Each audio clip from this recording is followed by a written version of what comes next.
Mismanagement of finance 70-75% जे startup आहेत ते फेल होतं.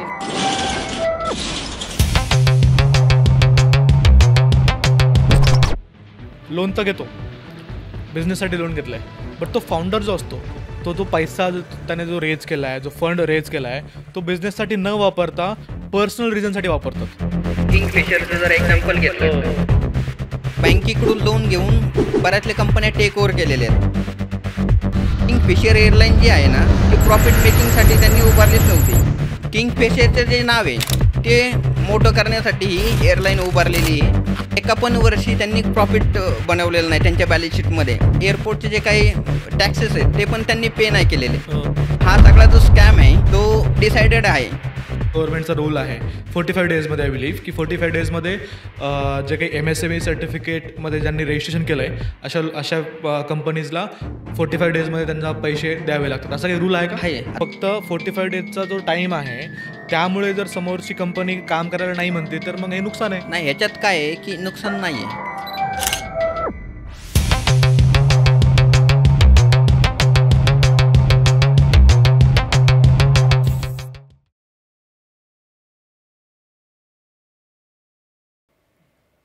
नमस्कार मंडळी, मी गणेश आणि मी तुम्हाला सर्वांचं स्वागत करतो बोल मराठी या यूट्यूब पॉडकास्टवरती, जिथे आपण महाराष्ट्रातील खऱ्या हिरोंच्या गोष्टी ऐकतो, शिकतो आणि त्यातून प्रेरणा घेतो. मंडळी, मी माझ्या 8 वर्षांच्या स्टार्टअपच्या अनुभवामध्ये बायजूसमधल्या किंवा किंगफिशरसारख्या मोठ्या मोठ्या कंपन्यांना काही चुकीच्या पैशांच्या निर्णयामुळे अपयशी होताना पाहिले. आणि हे कशामुळे होतं? हे होतं एका गोष्टीमुळे, जी म्हणजे चुकीचे फायनान्शियल डिसिजन्स. आयडिया चांगली असते, टीम ताकदवान असते आणि प्रोडक्टमध्येही दम असतो, परंतु फक्त फायनान्समध्ये जे काही मिसमॅनेजमेंट असतं किंवा चुकीचे निर्णय आपण घेतो, यामुळे मोठ्या मोठ्या कंपन्या कोसळतात.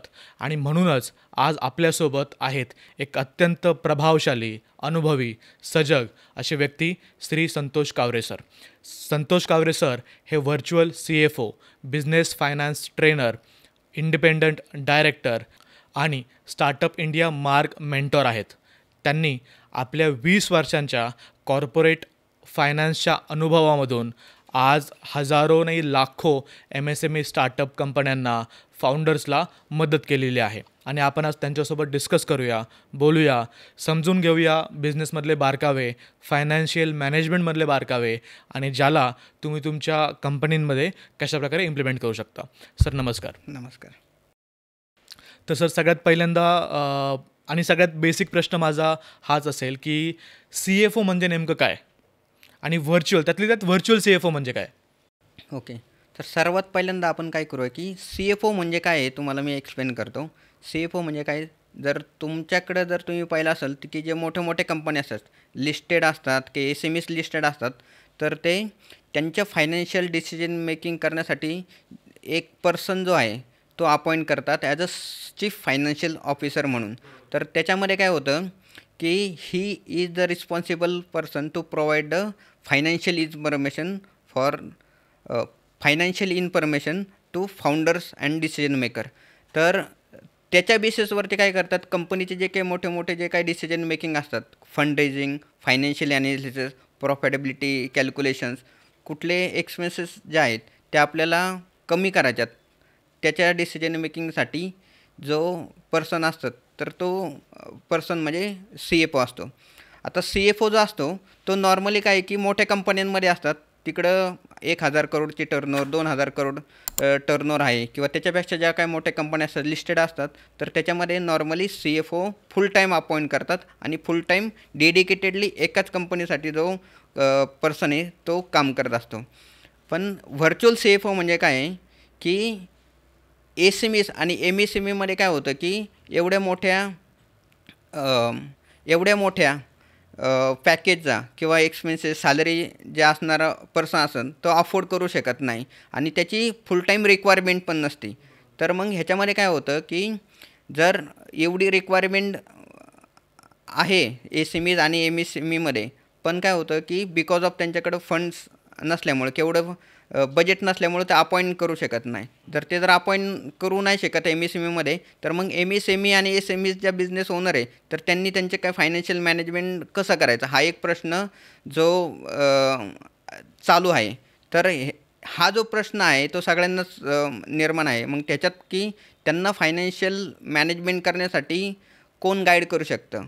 तर आम्ही काय केलं की माझा जो काही कॉर्पोरेट एक्सपिरियन्स आहे, तर तो मी कॉर्पोरेटमधून बाहेर पडल्यानंतरनी की रिसर्च केला की आपल्याला काय करता येईल.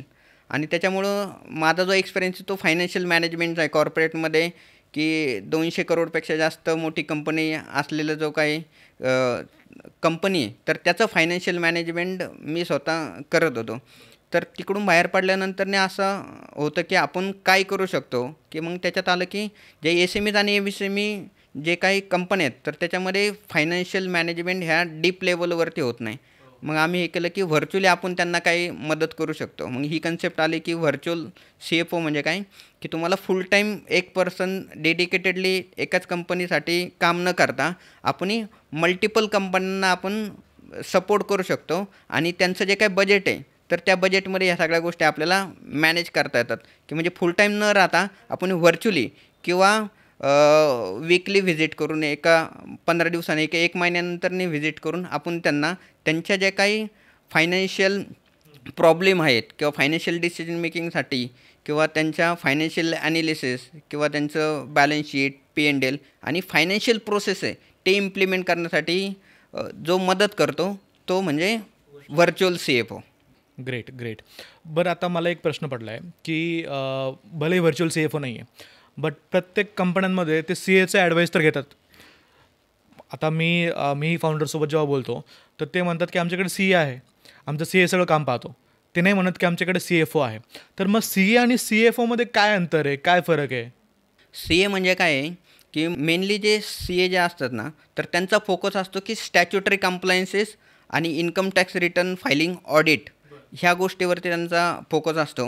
आणि मेनली जे ट्रॅडिशनल जे CA प्रॅक्टिस करतात, तर त्याच्यासाठी करतात की त्यांचं income tax return filing, TDS, GST कंप्लायन्सेस, मग त्यांच्या इन्कम टॅक्सच्या असेसमेंट, GST असेसमेंट, ह्या ज्या स्टॅच्युटरी कंप्लायन्सेस असतात किंवा रजिस्ट्रेशन, कंपनी इनकॉर्पोरेशन असतात, ह्या ज्या गोष्टी आहेत ते CA आणि कंपनी सेक्रेटरी म्हणजे CS जे असतात ते करतात.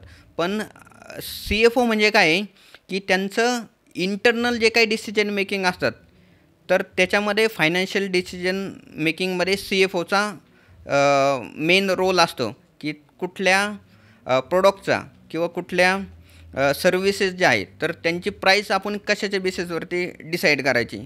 तर त्यांचे जे काही लॉसेस होत असेल किंवा त्यांचा कॅश फ्लो जो आहे तो मिसमॅनेजमेंट होत असेल, तर त्याच्यासाठी आपण काय करायला पाहिजे.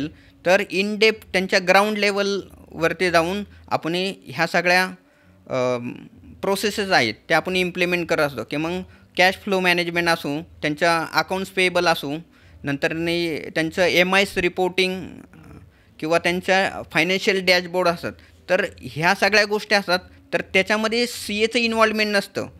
तर मग CFO जो आहेत ह्या गोष्टी त्यांना आपण इम्प्लिमेंट्स करून घेण्यासाठी हेल्प करत असतो. बऱ्याच वेळा असं पण बघितलेलं आहे की जर एखादी असेसमेंट आली किंवा एखादी इन्कम टॅक्सची नोटीस आली, तर ती नोटीस आली तर त्याच्यामध्ये 2 गोष्टी असतात. एक तर की ऑडिट जे आहे ते प्रॉपर झालेलं नाही, ही एक गोष्ट असते. आणि त्याच्यानंतर दुसरं असतं की काही चुकीचे जे वर्कआउट्स आहेत ते केलेले आहेत.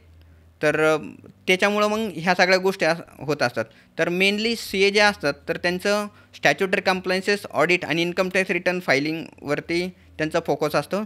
आणि CFO असतो तर ग्राउंड लेवलवरती त्यांना फायनान्शियल ॲडवाईस करून घेतो आणि त्यांचा प्रॉफिट कसा वाढणार आणि प्रॉफिट वाढल्यानंतर त्यांचा कॅश फ्लो आहे हा कसा इम्प्रूव्हाइज होणार, तर त्याच्यासाठी CFO मदत करत असतो. मला एक समजून घ्यायचं होतं की मोस्टली ज्यावेळेस CA सोबत आपण बोलतो ना, CA कामाची ओनरशिप घेत नाहीत की मी तुमचं या प्रोसेस इम्प्रूव्ह करून देईल किंवा इंटरनल ग्राउंडवरती जाऊन तुम्हाला हे हेल्प करेल. हाच मेजर डिफरन्स असू शकतो की CFO कामाची ओनरशिपही घेऊ शकतो, तुमच्या प्रोसेसही अजून इम्प्रूव्ह करू शकतो. कारण बिझनेसेस सेटअप करताना मल्टिपल प्रोसेसेस, मल्टिपल गोष्टी इन्व्हॉल्व असतात आणि त्यातलं सगळ्यात इम्पॉर्टंट जो असेल तो पैसा. आणि त्या प्रोसेसेस सेट करण्यासाठी CFO मदत करतो. ह्याच्यात कसं आहे की बिझनेस ओनर आहे तर तो बिझनेस कशासाठी चालू करत असतो. सगळ्यात पहिल्यांदा आहे की त्याचा एम आहे की बिझनेसमधून आपल्याला प्रॉफिटेबिलिटी जो आहे तो आपल्याला करायचा आणि करेक्ट. प्रॉफिट झाल्यानंतरनी तो प्रॉफिट आहे आपल्या बँकेत म्हणजे कॅशमध्ये कन्वर्ट व्हायला पाहिजे. हे त्याचं फायनल एम असतं.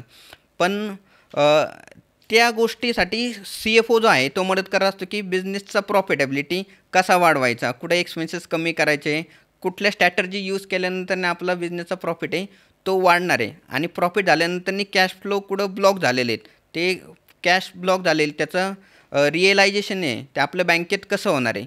तर ह्या ग्राउंड लेवलवरती काम जो आहे तो CFO करतो. पण CAचं काय असतं की त्यांची ओनरशिप ग्राउंड लेवलवरती किंवा प्रॉफिट बिल्ड करण्यासाठी किंवा प्रॉफिट जनरेट करण्यासाठी त्यांची रिस्पॉन्सिबिलिटी नसती.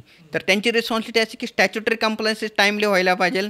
बरोबर. तर त्याच्यावरती त्यांचा फोकस असतो. बरं, तुम्ही आत्ता म्हटलात की कॅश फ्लो ब्लॉक होतो. कुठे कुठे कॅश फ्लो ब्लॉक होतो? आणि आता सपोज आता बिझनेसमॅन एखादा पाहत असेल, एखादा एंटरप्रेन्योर पाहत असेल, तर तो कॅश फ्लो ब्लॉकेज सॉल्व्ह करण्यासाठी काय काय पर्याय आहेत किंवा गव्हर्नमेंटचे काही रूल्स वगैरे आहेत का त्यासाठी? तर कॅश फ्लो जो आहेत ना ते मेनली 3 गोष्टी असतात त्याच्यामध्ये ब्लॉक होतो.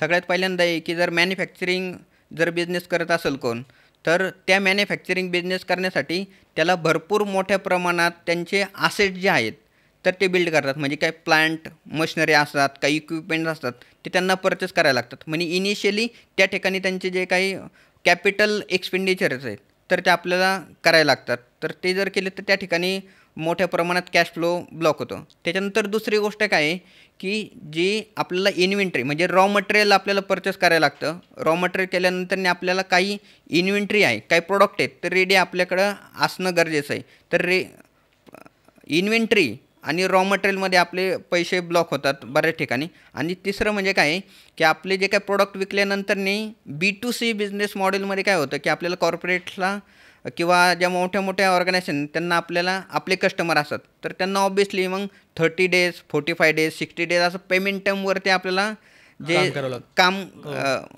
नाही 45-60 डेज किंवा 90 डेज क्रेडिट पिरियड आहे त्यांना ऑफर करायला लागतो.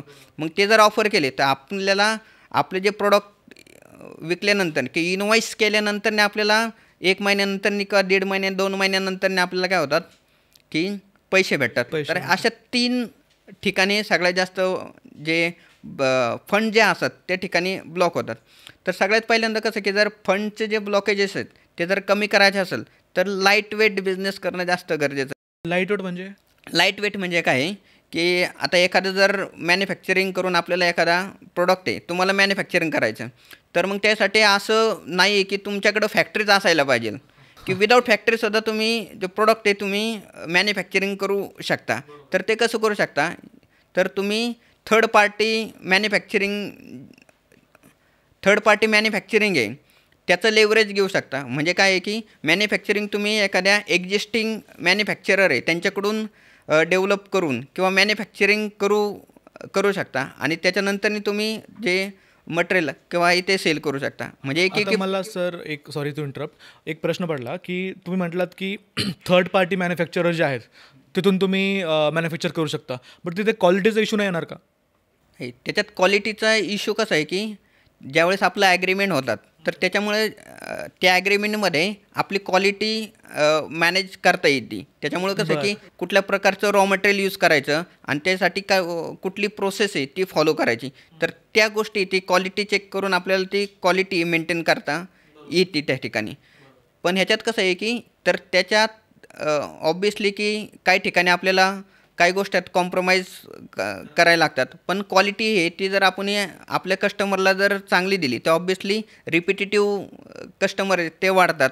पण ह्याच्यासाठी आपल्याला जर फायनान्शियल अँगलने जर विचार करायचा असेल की पहिले दिवसापासून जर आपल्याला रेव्हेन्यू जनरेट करायचं असेल तर आपल्याला हे करता लागते की मॅन्युफॅक्चरिंग आउटसोर्स करून ते आपल्याला जास्त कॅपिटल इन्व्हेस्टमेंट न करतासुद्धा आपल्याला मॅन्युफॅक्चरिंग करता येते की हा एक वे आउट आहे.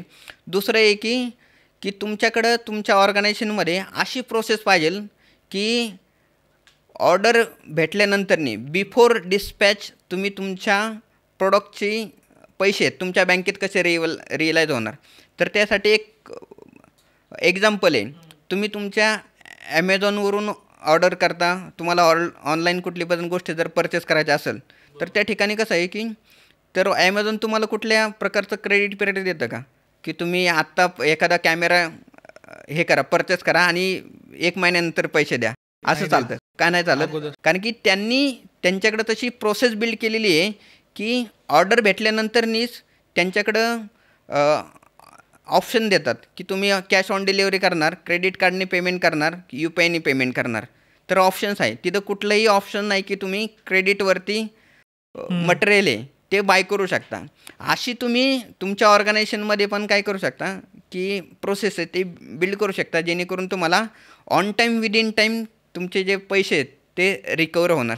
पण ॲमेझॉनवरनं वगैरे जे आपण ऑर्डर करतो त्याची प्रायझिंग ती व्हॅल्यू खूप कमी असते. म्हणजे मे बी काही 100 किंवा 1000 रुपयांच्या याच्यामध्ये ते असते. बट ज्यावेळेस मोठे मोठे बिझनेसेस रन होतात ते काही लॅक्समध्ये असतील. सो मग तिथे कसं ही प्रोसेस इम्प्लिमेंट करायची की तुम्हाला प्रोडक्ट देण्याच्या अगोदरच पैसे भेटतील? काय काय गोष्टी आपण याच्यामध्ये करू शकतो? ह्याच्यात कसं आहे की तुम्ही जर तुमचा बिझनेस जर कॉमन प्रोडक्ट जर विकत असणार, कॉमन मॅन्युफॅक्चरिंग असेल तर ऑब्व्हियसली त्या ठिकाणी काय आहे की कॉम्पिटिशन जास्त असतं. बरोबर. तुम्हाला जर कॉम्पिटिशन त्या ठिकाणी आहे तर त्या ठिकाणी obviously you have to sacrifice for payment terms. Correct. पण त्याच्यासाठी तो तुमच्या प्रोडक्ट असं आहे की युनिक आहे आणि तुमच्याकडं असे एक प्रोडक्टमध्ये फीचर्स आहेत की ते दुसऱ्या ऑर्गनायझेशनमध्ये किंवा दुसऱ्या कंपनीचे जे ब्रँड आहे त्याच्यामध्ये नाही आहे. तर ऑब्व्हियसली ते फीचर्स जर तुम्हाला जर एखाद्या कस्टमरला हवे असेल तर ते ऑब्व्हियसली तो ॲडव्हान्समध्ये पैसे देऊन तुम्हाला तुमच्याकडून प्रोडक्ट आहे ते घेऊ शकतो. मग त्यासाठी कसं की इनोव्हेशन्स असायला पाहिजे तुमच्या प्रोडक्टमध्ये. जर इनोव्हेशन जर असेल ऑब्व्हियसली ते प्रोडक्टचे फीचर घेण्यासाठी तुम्हाला ॲडव्हान्स बुकिंग करून सुद्धा कस्टमर आहे आपलं प्रोडक्ट हे परचेस करू शकता. फॉर एक्झाम्पल तुम्ही जर पाहिलं की तुम्हाला जर एखादी गाडी परचेस करायची असेल, गाडीला बऱ्याच वेळा कसं की 3 महिने 4 महिने 6 महिने किंवा ब्रँडेड मोठी जर गाडी जर परचेस करायची असेल तर एक वर्ष तुम्हाला ॲडव्हान्स बुकिंग करायला लागतं. पण ॲडव्हान्स बुकिंग करून सुद्धा तुम्हाला जे आहे ते वेळेवर भेटेल का नाही ह्याची काही शाश्वती नाही. तर मग तुमच्याकडे पण असं काही प्रोडक्ट हा काय आहे का की जेणेकरून तुम्हाला ॲडव्हान्स पैसे भेटल्यानंतरच तुम्हाला. बरोबर. सो प्रोडक्टची क्वालिटी अशी करायची आपण की लोक त्यासाठी ॲडव्हान्समध्ये बुकिंग करतील, ॲडव्हान्समध्ये पैसे देतील, जेणेकरून आपला कॅश फ्लो जो आहे तो व्यवस्थित सुरळीत चालू राहील. म्हणजे एक प्रिन्सिपल लक्षात ठेवता येईल की जे कोण लोक आता आपलं पॉडकास्ट पाहतात आणि स्टार्टअपमध्ये आहे की असं काही फीचर्स ठेवा तुमच्या प्रोडक्टमध्ये जेणेकरून तुमचा प्रोडक्ट घ्यायच्या म्हणजे डिलिव्हरी द्यायच्या अगोदर तुमच्या बँकेमध्ये पैसे कस्टमर द्यायला पाहिजे. बरोबर. Great thought. याच्या व्यतिरिक्त अजून काय ऑप्शन्स? त्याच्यामुळे दुसरं आहे की तुमची इन्व्हेंटरीमध्ये बरेचले पैसे ब्लॉक होतात. तर इन्व्हेंटरी म्हणजे काय की इन्व्हेंटरी आपण जास्त मेंटेन करता. आपण कसं काय की लाईट वेट इन्व्हेंटरी म्हणजे त्याच्यामध्ये स्लो मुव्हिंग काही प्रोडक्ट असतात, काही फास्ट मुव्हिंग प्रोडक्ट असतात. तर जे फास्ट मुव्हिंग प्रोडक्टमध्ये तुमचे जास्त इन्व्हेंटरी असायला पाहिजे आणि स्लो मुव्हिंगमध्ये कमी आणि नॉन मुव्हिंगमध्ये सर्वात कमी इन्व्हेंटरी मेंटेन केली तर त्या ठिकाणी तुमचे जे काही फंड्स आहेत ते ब्लॉक होत नाही. हे 3 जे आस्पेक्ट आहे तर ते तुम्ही मेंटेन केले तर तुमचा जो फंड्स आहेत ते ब्लॉक होणार नाही आपल्या बिझनेसमध्ये. ग्रेट. हे तुम्ही जे ऑप्शन्स मला सांगितले मला असं वाटतं की हे खूप इन्साईटफुल आहेत. म्हणजे कोणत्याही बिझनेस ओनरसाठी, तो कुठलाही बिझनेस असू द्या, त्याच्यामध्ये या गोष्टी त्याला इम्प्लिमेंट जर केल्या तर नक्कीच कॅश फ्लो जो आहे तो सुरळीत चालू राहील. आता माझा एक पुढचा प्रश्न असा असेल की तुमचं एखादं एक्झाम्पल मला सांगा की तुमच्या एखादा क्लायंट आहे, तुम्हाला भेटण्याच्या अगोदर तो स्ट्रगल करत होते किंवा काही चॅलेंजेस त्यांना येत होते, बट त्याच्यानंतर तुमच्या इंटरव्हेन्शननं तुम्ही काय प्रॉब्लेम्स त्यांचे सॉल्व्ह केले आणि आता सध्या त्यांचा बिझनेस कसा चालू आहे? ह्याच्यामध्ये एक उत्तम उदाहरण आहे. आमच्याकडे एक क्लायंट आहे, त्यांना आम्ही आत्ता सर्व्हिसेस देतो. तर त्यांचं कोविडमध्ये जे आहेत त्यांचा ट्रॅव्हलिंग बिझनेस होता. ऑब्व्हियसली तुम्हाला माहिती आहे की कोविडमध्ये 2 वर्ष ट्रॅव्हलिंग अलाउडच नव्हतं, बरेच दिवस बॅनच होतं. आणि त्यांच्याकडं कसं आहे की व्हेकल ज्या आहेत त्या सगळ्या लोनवरती होत्या. लोनवरती घेऊन मग त्या व्हेकल प्रोव्हाइड करत होत्या. जर 2 वर्ष जर कुठल्या एखाद्या लोनचे जर तुम्ही रिपेमेंट नाही केलं तर काय अवस्था होती तुम्हाला माहीतच आहे. आणि त्या ट्रॅपमध्ये ते अडकले होते. आणि मग त्याच्यानंतरनी आपलं सर्व्हिसेस आपण सुरुवात केल्या 2000 साधारणतः 21पासून. तर आत्ता त्यांची सिच्युएशन असं आहे की त्यांना माहीत आहे की कुठल्या व्हेकलमधून त्यांना प्रॉफिटेबिलिटी जास्त आहे. त्यांचं प्रत्येक महिन्याला प्रॉफिटेबिलिटी किती आहे, कॅश फ्लो मॅनेजमेंट कसं करायचं, ती प्रोसेस अगोदर नव्हती.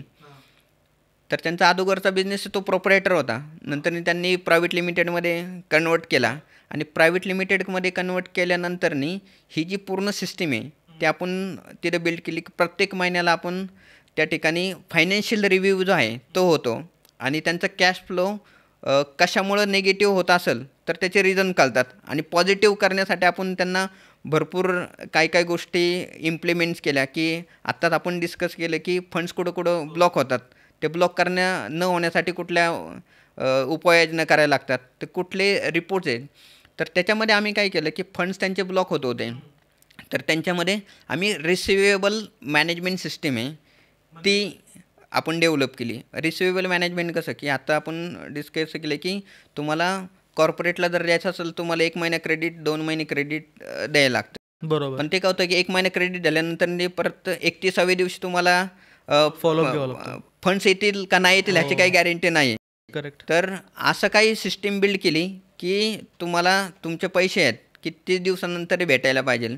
त्याच्यामध्ये जर रिकव्हरी प्रोसेस जर तुम्हाला डेव्हलप करायचं असेल की तुम्ही तुमच्या कस्टमरबरोबर कम्युनिकेशन कसं करता की तुमच्या रिकव्हरीविषयी, तर ते महत्त्वाचंच. तुम्ही जर कम्युनिकेशन व्यवस्थित टाईमली केलं तर तुम्हाला तुमचा कस्टमर आहे वेळेवर पैसे देणार. बरोबर. मला असं वाटतं त्याच्यामध्ये गव्हर्नमेंटचे काही रूल्स आहेत, जसं की MSMEमध्ये गव्हर्नमेंटचा रूल आहे 45 डेजमध्ये. आय बिलीव्ह की 45 डेजमध्ये जे काही MSME सर्टिफिकेटमध्ये ज्यांनी रजिस्ट्रेशन केलं आहे अशा कंपनीजला 45 डेजमध्ये त्यांना पैसे द्यावे लागतात. असा काही रूल आहे का? आहे. आता जर MSME जर रजिस्ट्रेशन असेल कुठलं छोटं कंपनी, तर त्यांना हे की समोरचे जे काही कस्टमर आहे त्यांनी 45 दिवसाच्या आतमध्ये पेमेंट करणं हे कंपल्सरी लीगल आहे. हा लीगली आहे. तर ते जर नाही केलं तर त्यांचं जे काही परचेस केलेलं आहे तर एक्सपेन्सेस जे आहेत ते डिसअलाउड होऊ शकतात. ते असा रूल आहे. पण बऱ्याच वेळा काय होतं की हे रूल सगळ्याच ठिकाणी फॉलो होतात असं नाही की बऱ्याच वेळा त्यांच्याकडे पण काही फंडचे ब्लॉकेज असतील. तर त्याच्यामुळे इथं रूल सगळ्याच ठिकाणी फॉलो होतात ह्याच्या नाही. बऱ्याच ठिकाणी असं पण झालेलं आहे की काही कंपन्या ज्या आहेत ते काय करतात की MSME जर रजिस्ट्रेशन असेल तर मग त्यांना व्हेंडर इन पॅनल पण करत नाही. ते म्हणतात की आमच्याकडं फंडची जी आहेत ती 90 दिवसानंतर आम्ही रिलीज करण्याची आमच्याकडे पॉलिसी आहे. मग तुम्ही जर MSME जर असेल तर आम्ही तुम्हाला ॲज अ व्हेंडर रजिस्ट्रेशन करू नाही शकत. अशा पण काही ठिकाणी आहेत. म्हणजे तुम्ही जे सांगितलं मला असं वाटतं की हे एक तोटा आहे MSME सर्टिफिकेट असण्याचा, बरोबर.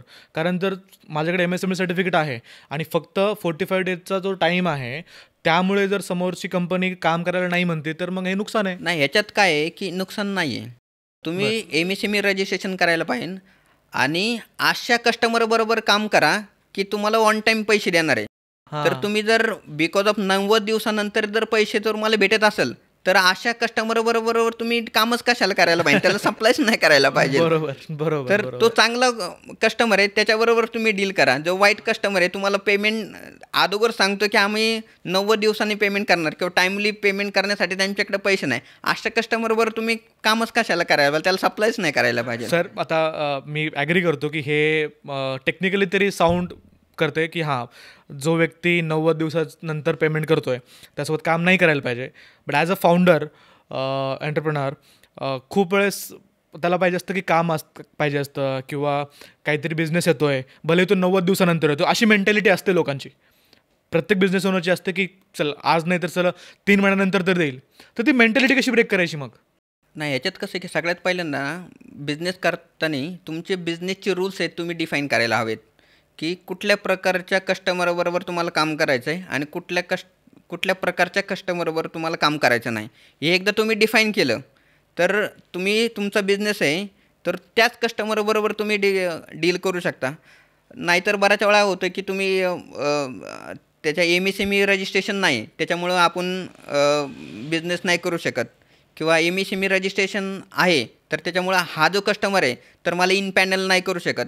तर तुम्ही सगळ्यात अगोदर की डिफाईन करायचं की कुठल्या प्रकारच्या कस्टमरबरोबर तुम्हाला काम करायचं आहे. चांगले कस्टमर आहे त्यांच्याबरोबर काम करा. आणि जे वेळेवर पैसे नाही देत, तर तुम्ही तुमचा बिझनेस कशासाठी करता? ऑब्व्हियसली तुमचा प्रॉफिट व्हायला पाहिजे. प्रॉफिट हे तुमचा कॅश जो आहे तुमच्या बँकेत रिअलाईज व्हायला पाहिजे. जर टाईमली जर कॅश जी आहे तुमच्या बँकेत जर रिअलाईज नाही झाली, तर तुमचा बिझनेस करून फायदा काय आहे? बरोबर, बरोबर. आणि ही खूप इम्पॉर्टंट गोष्ट तुम्ही सांगितली, की बिझनेस कोणासोबत नाही करायचा हे जास्त इम्पॉर्टंट आहे. कोणासोबत करायचंच आहे, बट ज्यांच्यासोबत नाही करायचं हे अगोदर डिफाईन केलं पाहिजे प्रत्येक बिझनेस ओनरनं आणि त्यानंतर बिझनेस केला पाहिजे. ग्रेट. अजून एक मला प्रश्न विचारायचा होता तुम्हाला, की ज्यावेळेस आपण बिझनेस करायचं म्हणतो, खूप सारे लोक लोन घ्यायला घाबरतात. लोनला आपण एका निगेटिव्ह माइंडसेटमध्ये पाहतो, की मला लोन नाही घ्यायचं, मला लोन नाही करायचं. तुमचं काय थॉट्स आहेत लोनच्या बाबतीत? लोन जर नाही घ्यायचं आणि तुमचा बिझनेस वाढवायचा असेल, तर हे पॉसिबल नाही आहे आत्ता सध्याच्या काळात तरी. बरं. तर तुम्ही कुठले पण मोठे जे काही ऑर्गनायझेशन आहे त्यांचं तुम्ही हिस्ट्री चेक करा. तर सगळ्याच बिझनेस जे आहेत मोठे मोठे झाले आहेत त्यांनी लोन घेऊनच मोठे झालेले आहेत. पण लोन घेतल्याशिवाय आत्ताच्या काळात तर स्टार्टअप जे आहेत तर ते ग्रो होऊ शकत नाही किंवा मल्टीफोल्ड होऊ शकत नाही किंवा युनिकॉर्न होऊ शकत नाही. सगळ्यात पहिल्यांदा आहे की तुम्ही जर स्टार्टअप असेल तर फंड्सकडून कुठल्या ना कुठल्या तरी मार्गाने तुम्हाला ते आहेत उभं राहायला लागणार आहे. तर ते ऑब्व्हियसली तुम्ही फंड रेज करा, इक्विटी डायल्यूट करा किंवा डेप म्हणलं तर तुम्ही फायनान्शियल इन्स्टिट्यूट किंवा बँकेकडून तुम्हाला लोन घ्यायला लागणार. कारण की आत्ता सध्या जर बघितलं की स्टार्टअप जर असेल तर ऑब्व्हियसली कॉलेज पास आउट आहे, तुम्ही इंजिनिअरिंग केलेलं आहे किंवा मॅनेजमेंट डिग्री घेतलेली, त्यांच्याकडे चांगली आयडिया आहे. पण पासआउट झाल्यानंतर त्यांच्याकडे पैसे कुठं असतात? ह्याच्यात अगोदर कसं की त्यांनी काय केलेलं असतं, आपलं एज्युकेशन करण्यासाठी एज्युकेशन लोन घेतलेलं असतं. हो. ते पहिल्यांदा चॅलेंजेस असतं की एज्युकेशन झाल्यानंतरनी ते लोन आहे ते कसं आपण रिपेमेंट करायचं. 5 वर्ष लोन फेडण्यामध्ये जातात. त्याच्यानंतर 5 वर्ष लोन फेडण्यामध्ये जातात. हा जो प्रश्न आहे अगोदर त्यांच्याकडे असतो. मग आपला बिझनेस आहे तो सुरू करण्यासाठी पैसे आपण कुठून घ्यायचे?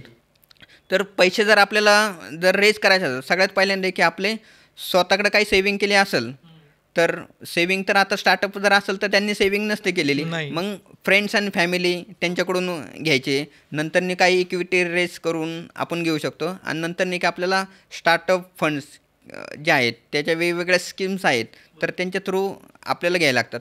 पण ह्याच्यात सगळ्यात पहिल्यांदा आपल्या जो स्टार्टअप किंवा जो कोण बिझनेस ओनर हे करतो लोन घेतो, तर ते क्लिअर असायला पाहिजे की लोन जे आहेत ते आपण कधी रिपेमेंट करायचं आणि कसं रिपेमेंट करायचं, त्याचं जे पूर्ण क्लॅरिटी आणि प्लॅन त्यांच्याकडे असायला पाहिजे.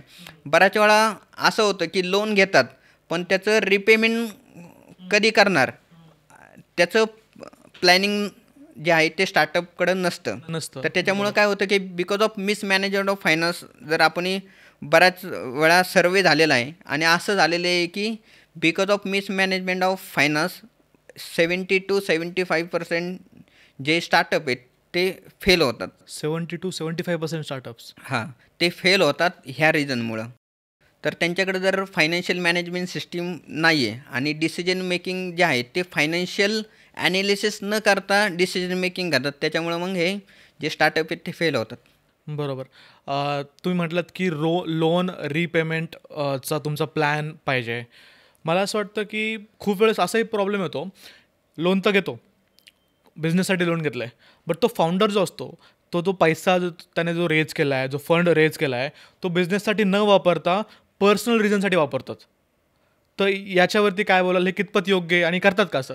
भरपूर झालेले. आत्ताच हे की तुम्ही हे पाहिलं की किंगफिशरचं जर एक्झाम्पल घेतलं हो. तर त्याच्यामध्ये काय की त्यांनी काय केलेलं आहे की बँकेकडून लोन घेऊन बऱ्याचल्या कंपन्या टेक ओव्हर केलेल्या आहेत. हो. आणि टेक ओव्हर केल्यानंतरनी सुद्धा त्यांनी जे फंडचं युटिलायझेशन जे आहेत ते असं झालं आहे की त्यांचे जे काही लॅविश लाईफस्टाईल आहे बरोबर. ती जगण्यासाठी त्यांनी यूज केलेली आहे. बऱ्याच ठिकाणी मग त्यांनी पार्टीजमध्ये हो, हो, हो. स्पेंड करा, तिथं करोडो रुपये स्पेंड करा, पण त्याच्यासाठी यूज केलेत. पण तेच जर करोडो रुपये जर त्यांनी रिपेमेंटसाठी जर यूज केले असतं तर ऑब्व्हियसली अशी सिच्युएशन नाही आली.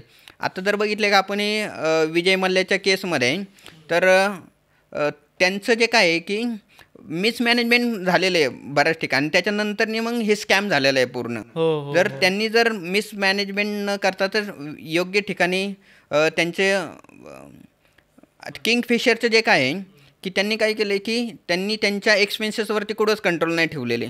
जे काही डिसिजन जे आहेत तर ते सगळे डिसिजन आहे की बिझनेस वाढवायचा कसा, त्यांचं नाव कसं वाढवायचं, किंगफिशरचं जे नाव आहे ते कसं वाढवायचं.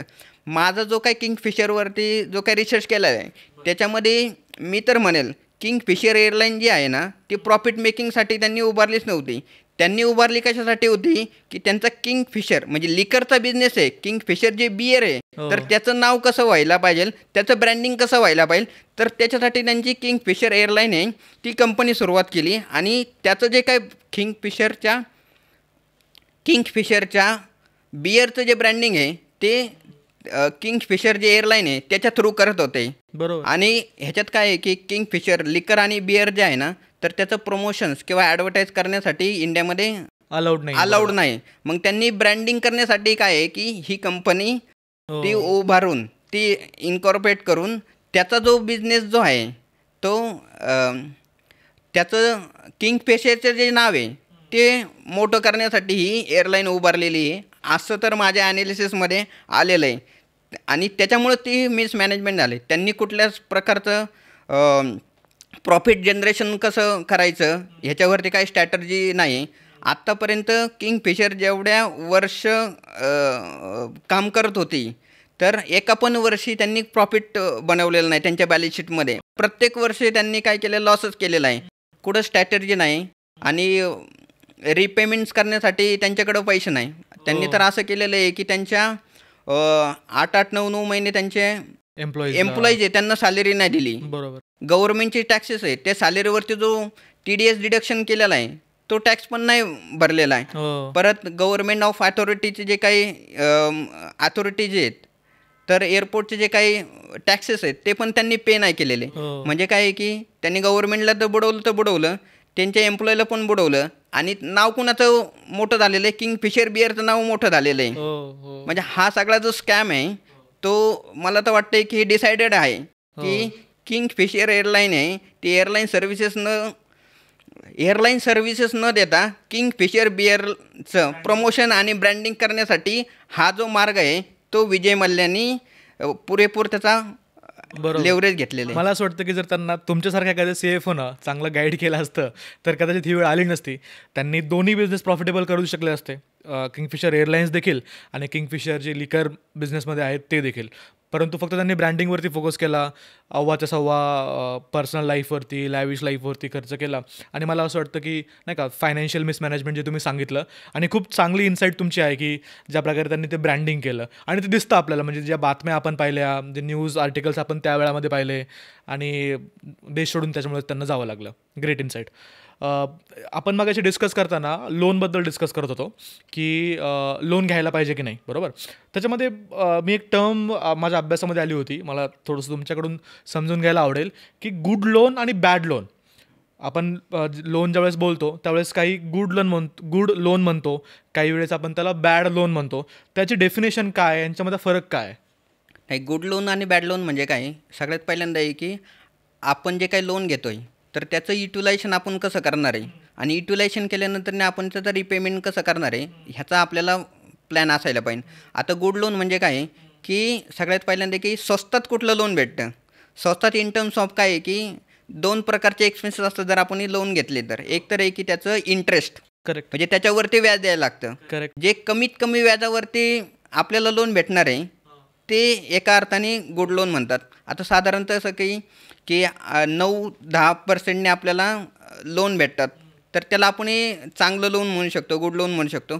तेच जर तुम्ही गेलं की 18%, 20% ह्या दराने जर लोन घेतलं असेल तर ऑब्वियसली ते तुमच्या वाईट लोन किंवा बॅड लोनच्या कॅटेगरीमध्ये येणार आहे.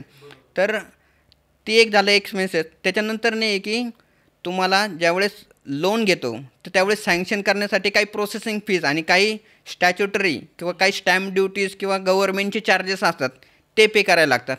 तर ते प्रोसेसिंग फीज जेवढी कमीत कमी आपल्याला पे करायला लागणार किंवा गव्हर्नमेंटचे स्टॅम्प ड्युटीज किंवा जे काही गव्हर्नमेंटचे फीज आहेत ती कमी जर असेल तर ते आपल्याला चांगलं लोन. म्हणजे कुठल्या पण MSME किंवा छोट्या बिझनेस ओनरला जर लोन जर घ्यायचे असेल तर त्यांनी सगळ्यात पहिल्यांदा की त्याचे प्रोसेसिंग फीस किंवा त्याची स्टॅम्प ड्युटी किंवा गव्हर्नमेंटचे एक्सपेन्सेस काय आहे का ते बँकरबरोबर ते डिस्कशन करून ते जाणून घ्यायला पाहिजे. त्याच्यानंतर त्याचा रेट ऑफ इंटरेस्ट किती आहे ते पाहायला पाहिजे. हे जर रेट ऑफ इंटरेस्ट आणि गव्हर्नमेंटची फीज ज्या लोनमध्ये आपल्याला कमी असणार आहे ते गुड लोन असणार आहे आणि ज्याच्यामध्ये जास्त असणार ते बॅड लोन. बरोबर. त्याच्यामध्ये अजून एक गोष्ट आहे की दुसरं असतं की त्याचं रिपेमेंट कधी करायला लागणार आहे. हां हां. तर बऱ्याच वेळात की स्टार्टअप असेल किंवा एखादा जर बिझनेस ओनर आहे त्याच्याकडं रिपेमेंट करण्यासाठी कॅपॅसिटी नाही आहे. हो. तर त्यासाठी आपल्याकडे कॅश क्रेडिट आणि ओव्हरड्राफ्ट फॅसिलिटी असते. तर कॅश क्रेडिट आणि ओव्हरड्राफ्ट फॅसिलिटी ह्याच्यात काय आहे की कॅश क्रेडिट जर आणि ओव्हरड्राफ्ट फॅसिलिटी घेतली तर ते प्रिन्सिपल रिपेमेंट आहे तुम्हाला प्रत्येक महिन्याला करायला लागेल नाही. तर ते त्याच्यावरती जे काही इंटरेस्ट येणार प्रत्येक महिन्याचं इंटरेस्ट आहे ते फक्त तुम्हाला पे करायला लागणार बँकेला. आणि त्याच्यामुळे काय आहे की तुमचा जो कॅश फ्लो आहे लगेच त्याच्यावरती इम्पॅक्ट नाही होत. पण सर जर प्रत्येक महिन्याला मी फक्त इंटरेस्ट पे करत असेल तर इंटरेस्टच खूप जास्त पे होईल आणि मग ती प्रिन्सिपल अमाऊंट कधी कमी होणारच नाही. हां, तर तेच आहे की लोन घ्यायच्या अगोदर तुम्हाला तुमचा पर्पज काय आहे ना तो डिफाईन असायला पाहिजे. ऑब्वियसली तुम्ही जर कॅपिटल इन्व्हेस्टमेंट्स केली आणि तुमचे फंड जर ब्लॉक होत असेल तर तुमच्याकडे जर कॅश फ्लोचे जर प्रॉब्लेम असतील तर ऑब्वियसली तुम्ही जर प्रत्येक महिन्याला EMI पे केले तर अजून त्याचा इम्पॅक्ट जो आहे तुमच्या कॅश फ्लोवरती येणार. आणि ते मे बी जर तुम्हाला प्रत्येक महिन्याला EMI भरता नाही आला तर तुम्ही ऑब्वियसली डिफॉल्ट होणार. तर सगळ्यात पहिल्यांदा कसं आहे की तुमची रिपेमेंट पे कॅपॅसिटी काय आहे, कॅश फ्लो तुम्हाला अलाउड करतो आहे का नाही करत, तुमची प्रत्येक महिन्याचा EMI जो आहे तो पे करण्यासाठी तो जर अलाउड करत असेल तर तुम्ही मंथली इन्स्टॉलमेंटवालं लोन घ्या. पण तुमच्याकडे जर तुम्हाला माहीत आहे की तुमचा कॅश फ्लो जो आहे तो तुम्हाला अलाउड नाही करत प्रत्येक महिन्याचं EMI पे करण्यासाठी तर तुम्ही तुमच्या बँकेकडून CC आणि OD जी फॅसिलिटी ते घेऊ शकता जेणेकरून तुमच्या जो day to day working capital आहे ते मॅनेज होऊ शकतं आणि प्रत्येक महिन्याचं जे काही रिपेमेंट करून तुमचा बिझनेस जो आहे तो तुम्हाला रन करू शकता किंवा ग्रो करू शकता. करेक्ट.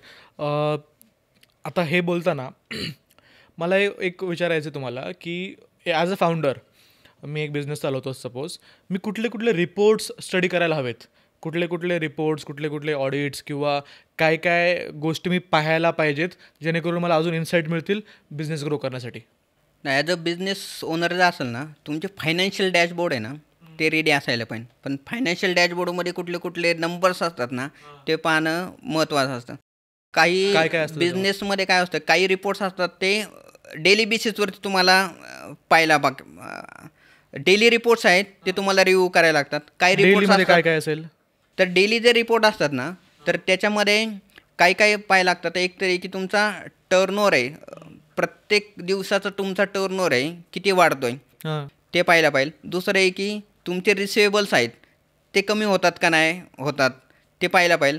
तुमचे बँकेचे बॅलन्स आहे ऑब्वियसली सगळ्यांना माहीत असतं, पण बँकेमध्ये कुठले ट्रान्झॅक्शन होतात म्हणजे रिसिट कुठले आहेत आणि पेमेंट्स कुठले आहेत ते पाहणं गरजेचं आहे. त्याच्यानंतर नाही की डेली बेसिसवरती तुमच्या ऑर्डर्स ज्या आहेत ते तुम्हाला किती ऑर्डर्स येतात ते पाहायला पाहिजे. त्यानंतर तुमचा डिस्पॅच जर असेल तर डेली बेसिसवरती डिस्पॅच जे आहे ते फुलफिल होतात का नाही होतात ह्या गोष्टी तुम्हाला रोजच्या डेली रिपोर्ट्समध्ये पाहणं गरजेचं आहे. त्याच्यानंतर काही रिपोर्ट्स हा तुम्हाला विकली बेसिसवरती रिव्ह्यू करायला पाहिजे, काही रिपोर्ट्स असतात मंथली बेसिसवरती आणि काही रिपोर्ट्स आहेत ते क्वार्टरली आणि इयरली बेसिसवरती ॲन्युअली बेसिसवरती तुम्हाला रिव्ह्यू करतात. तर विकली बेसिसवरती कुठले रिपोर्ट पाहणं गरजेचं आहे. एक तरी की तुमचा रिसिवेबल रिपोर्ट्स आहे. रिसिवेबल रिपोर्ट्स म्हणजे काय की आपण जे काही उधारीवरती माल विकलेला आहे तर त्याच्यातले एज वाईज रिपोर्ट्स म्हणतो आम्ही त्याला.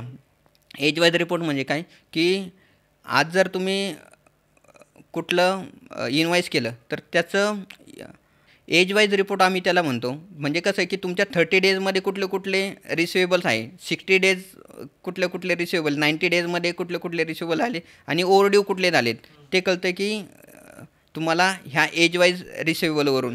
तर एज वाईज रिसिवेबल जर पाहिलं तर तुम्हाला फोकस कुठल्या कस्टमरबरोबर करायचं आहे, ऑब्वियसली ओव्हरड्यू झालेल, की एखाद्याने जर 30 डेजचं पेमेंट टर्म्स आहे तर 30 डेज क्रॉस झाल्यानंतर तुम्ही त्याच्यावरती जास्त फोकस करायला पाहिजे की ते ओव्हरड्यू झाले आहेत त्या रिकवर करा. एखाद्या कस्टमर तुम्हाला जर 45 डेजचं पेमेंट टर्म्स आहे तर 45 डेजच्या नियर बाय किंवा त्याचे जर क्रॉस झालेले कुठले कस्टमर आहेत तर त्याच्यावरती तुम्ही फोकस करायला पाहिजे. दुसरं आहे की तुम्ही त्याच्यावरती आयडेंटिफाय केल्यानंतर तुमच्याकडे डेडिकेटेड रिकव्हरी करण्यासाठी तुमच्याकडं रिस्पॉन्सिबल पर्सन असणं जास्त गरजेचं आहे. जर पर्सन जर असेल, बऱ्याच वेळा एसीमी आणि MSMEमध्ये असं पाहिलं जातं की डिलिव्हरी झाल्यानंतरनी प्रोडक्टचं तुम्हाला काय करायला लागतं की रिकव्हरी करायला लागतं. तो स्वतः जो ओनर आहे, मालक आहे, तोच प्रत्येक कस्टमर बरोबर ते काय करतो की फॉलोअप घेत असतो की ओव्हरड्यू झालेले आहेत, मला पैसे द्या, आता बरेच दिवस झालेले आहेत, स्वतःच फॉलोअप करतात. तर स्वतः जर फॉलोअप केली तर त्याच्यामुळे कसं की समोरचा जो कस्टमर आहे तो ॲज अ ओनर त्याची व्हॅल्यू काही राहत नाही, कमी होती. तर त्याच्याकडे कसं की सगळ्यात पहिल्यांदा तुमच्याकडं रिसिवेबल किंवा रिकव्हरी करण्यासाठी तुमच्या टीम असायला पाहिजे. जर त्यांनी जर फॉलोअप होत असं त्यांनी फॉलोअप केला आणि त्याच्यामुळं जर पैसे देत नसेल त्याच्यानंतरनी तुम्ही त्याला फॉलोअप करण्यासाठी रिकव्हरी करण्यासाठी स्वतः करू शकता. पण फर्स्ट स्टेजला जे आहे ती टीम असायला पाहिजे तुमची रिकव्हरी करण्यासाठी. तर हे झालं पहिला. त्यानंतर डॅशबोर्ड्समध्ये तुम्हाला पाहणं गरजेचं आहे की तुमचे कुठले एक्सपेन्सेस होतात. जर एक्सपेन्सेसवरती जर कंट्रोल असेल तर ऑब्वियसली त्याचा डायरेक्ट इम्पॅक्ट तुमच्या प्रॉफिटेबिलिटीवरती होतं. प्रत्येक महिन्याचं तुमचं प्रॉफिट अँड लॉस स्टेटमेंट आहे ते तुम्ही तयार करायला पाहिजे तुमच्या टीमकडून किंवा तुमचे जो का फायनान्शियल एक्सपर्ट्स आहे त्यांच्याकडून. आणि प्रॉफिट अँड लॉस स्टेटमेंट पाहिल्यानंतरनी त्याच्यात 2 गोष्टी आहेत की रेव्हेन्यू आणि तुमचा एक्सपेन्सेस.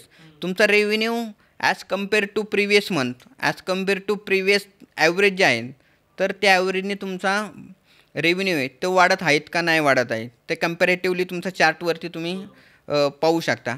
त्याच्यानंतर नाही की तुमचे एक्सपेन्सेस जे आहेत कुठले एक्सपेन्सेस तुमचे वाढत चाललेले आहेत आणि त्या एक्सपेन्सेसमध्ये तुमच्या अनवॉन्टेड कुठले एक्सपेन्सेस आहे किंवा अनप्लॅन्ड कुठले एक्सपेन्सेस जे आहेत ते होतात.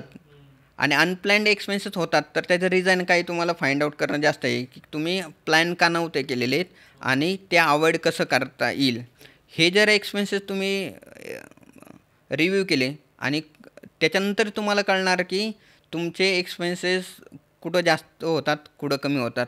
आणि त्याच्यानंतर तुमचा profit ratio, gross profit ratio आणि तुमचा नेट प्रॉफिट आहे तो तुमचा वाढत आहेत का कमी होत आहे. तर तो ह्या जर पाहिल्या तुम्ही तर तुम्हाला तुमच्या बिझनेसची प्रॉफिटेबिलिटी वाढवण्यासाठी मदत होणार. ह्याच्यानंतरनी दुसरं आहे की आपल्याला तुमचं वर्किंग कॅपिटल रेशो जे आहेत ते पाहायला पाहिजे. वर्किंग कॅपिटल म्हणजे काय आहे की तुमचे करंट असेट आणि करंट लायबिलिटीज ज्या आहेत ना तर त्या कमी होतात का वाढत चाललेल्या आहेत. बऱ्याच वेळा होतं की आपले असेट जे आहेत ते पण वाढत जातात, पण असेट बरोबर वाढल्या तर तुमची जी काही लायबिलिटीज ज्या आहेत तर त्या पण वाढत असतील तर ते मग कसं आहे की रेड फ्लॅगमध्ये तुमचा बिझनेस आहे असं रेड फ्लॅग आहे तुमच्या बिझनेसमध्ये असं तुम्हाला लगेच ते आयडेंटिफाय होणार.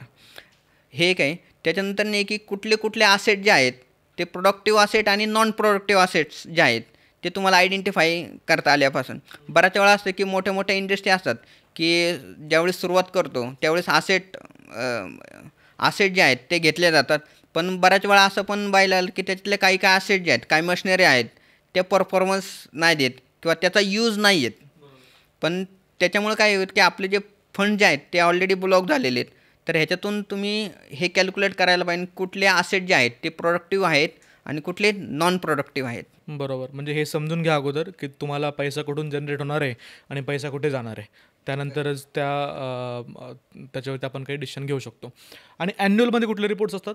ॲन्युअलमध्ये आहे की तुमचं annual profit and loss account आणि बॅलन्स शीट आहे ते पाहायला पाहिजे आणि ते कम्पेअर करायला पाहिजे तुमच्या प्रिवियस 3 to 4 इयरसाठी. आपलं ग्रोविंग एखादा बिझनेस नवीन स्टार्ट झालेला आहे आणि मला सपोज पहिलाच वर्ष आहे तर मग कशासोबत कम्पेअर करणार?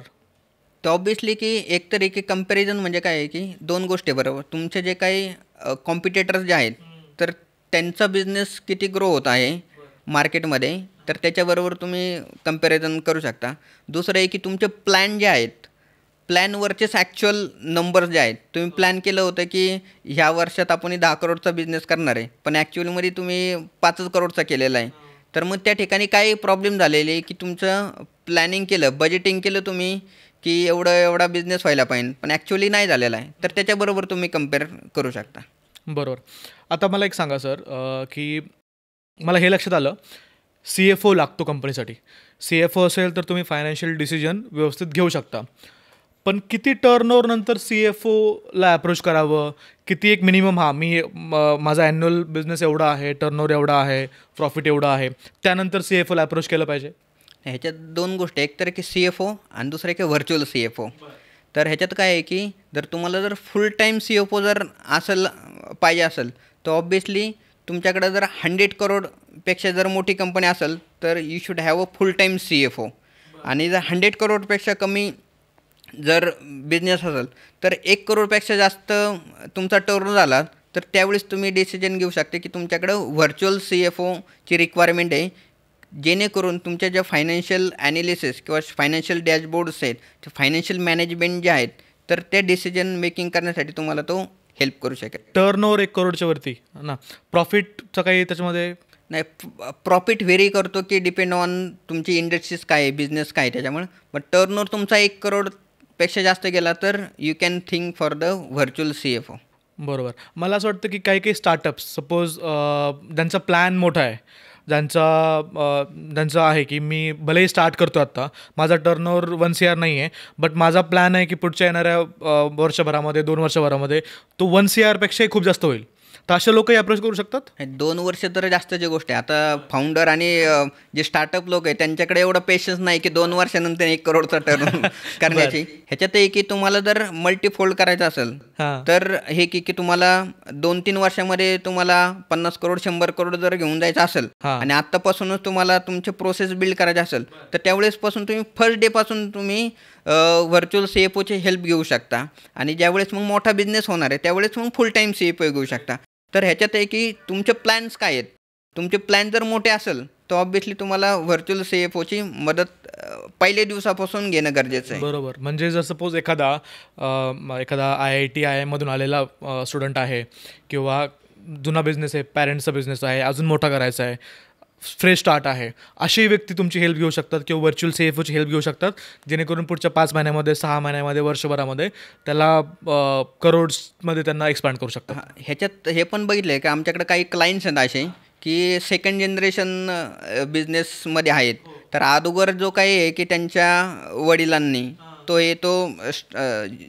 झिरोपासून सुरुवात केलेला आहे आणि त्याच्यानंतर आता त्यांनी जे काही त्यांच्याकडे काही प्रोडक्ट नॉलेज आहे, त्यांचं बिझनेस नॉलेज त्याच्यापर्यंत आला. पण त्याच्यात काय झालेलं आहे की ट्रॅडिशनल वेने जो बिझनेस सुरू केला आहे, पण त्याच्यामुळे काय होतं की कुठल्या तरी एका सर्टन लेवलला जाऊन तो बिझनेस त्या ठिकाणी स्टक होतो, त्याच्यापेक्षा जास्त ग्रो होत नाही.